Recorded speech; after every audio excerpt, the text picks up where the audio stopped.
Verification করতে গেলে যে ধরনের ডকুমেন্টস লাগে, এক হচ্ছে আপনার আইডেন্টিটি ডকুমেন্টস, তার ভিতরে জাতীয় পরিচয়পত্র অথবা পাসপোর্ট অথবা ড্রাইভিং লাইসেন্স, এর যে কোনো একটা থাকলে হচ্ছে হয়।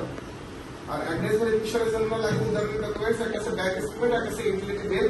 তা যে কোনো ব্যাংকে অ্যাকাউন্ট থাকলে হয়, ট্রানজেকশন যে থাকতে হবে অনেক অনেক তা না, যার কাছে ব্যাংক অ্যাকাউন্ট থাকা লাগবে সেই ব্যাংকের থেকে হচ্ছে লাস্ট 3 মাসের বা 4 মাসের একটা স্টেটমেন্ট তুলে এনে ছেড়ে দিতে হবে। স্টেটমেন্টের ব্যাংক অ্যাকাউন্টের স্টেটমেন্টে যে অ্যাড্রেস থাকবে আপনার বা বাড়ির ঠিকানা স্থায়ী অস্থায়ী থাকবে, সেই ঠিকানাটা আপনার এইসব অ্যাকাউন্টের ভিতরে দিতে হবে। আর ওই ঠিকানা আর সে ব্যাংক স্টেটমেন্ট মানে ইউটিলিটি বিল এইটার ঠিকানা হচ্ছে সেম হতে হবে।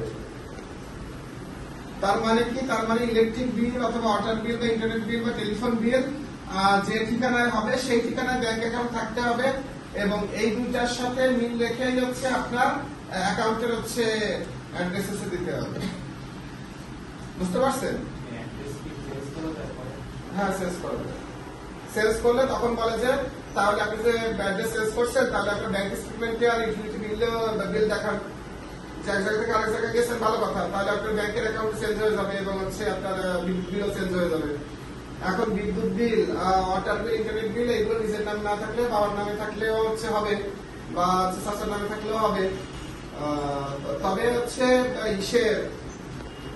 আপনার বাবা চাচার নামে না থাকলে যদি হচ্ছে বাড়িওয়ালার নামে থাকে সেটা দিলেও হয়, কিন্তু সেটা ইউজ না করাই ভালো।